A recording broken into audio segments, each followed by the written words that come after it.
La croissance s'acquiert par l'expérience, tout le reste n'est que de l'information. Raison pour laquelle vous allez voir certaines personnes qui ont assez de diplômes, mais quand tu les mets sur le terrain, ils ne valent rien, ils ne peuvent rien créer. Par contre, vous allez voir un petit mécanicien qui a au moins 3 ans d'expérience, 2 ans d'expérience, ou même 6 mois d'expérience. Quand tu le mets sur le terrain, il peut se défendre. Aujourd'hui, des personnes qui ont suivi des formations de la vie, des formations de, comme on appelle, même je dirais des formations dans le domaine de la couture, dans le domaine de la construction, dans le domaine du BTP et tout, vous allez voir que ces personnes-là sont beaucoup plus expérimentées. Quand tu mets ces personnes-là dans le désert, ils peuvent vite s'en sortir par rapport à quelqu'un qui est allé à l'école, qui a eu le master.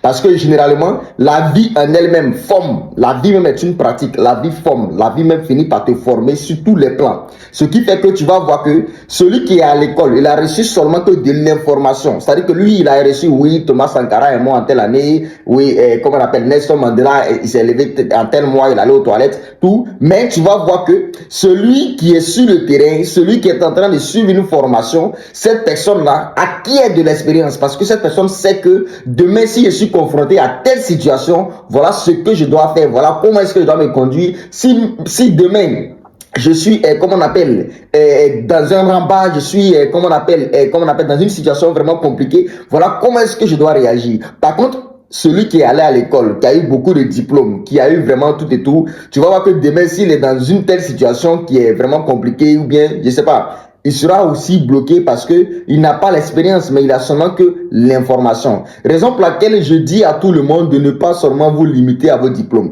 Et si tu as ton diplôme, après l'obtention de ton diplôme, ne reste pas paresseux, va chercher du boulot, commence un stage, accepte de faire quelque chose. Et aujourd'hui, il y a des gens qui veulent forcément débuter un travail avec 200 000, avec 300 000, c'est-à-dire qu'avec un salaire de 200 000, 300 000, 500 000, quand tu les vois, non, moi j'ai tel master, je veux pas commencer petit et tout. Eh bien, laisse-moi te dire que si tu veux pas commencer petit, tu vas finir par rester dans les salons, comme on appelle, dans le salon de tes parents, et puis rien ne va changer. Donc, contrairement à celui qui sait que lui n'a pas de diplôme, qui sait que lui n'est pas là à l'école pour arriver loin, quand il gagne une petite opportunité nette, il la saisit parce qu'il se dit que c'est la dernière chance de ma vie. Je suis pas là à l'école, j'ai pas de diplôme. Donc, quand tu gagnes une petite opportunité, il saisit l'opportunité, il gère bien l'opportunité, et puis demain, il devient chef d'entreprise. Et c'est à cela que vous allez voir des illettrés qui ont construit comment on appelle, qui ont construit des écoles, qui ont construit des universités, qui ont construit des centres de formation, et maintenant, c'est les diplômés qui viennent maintenant donner les formations, ou bien qui vont maintenant là-bas pour aller se faire former. Donc, le plus important là, c'est pas seulement d'avoir l'information. Le plus important,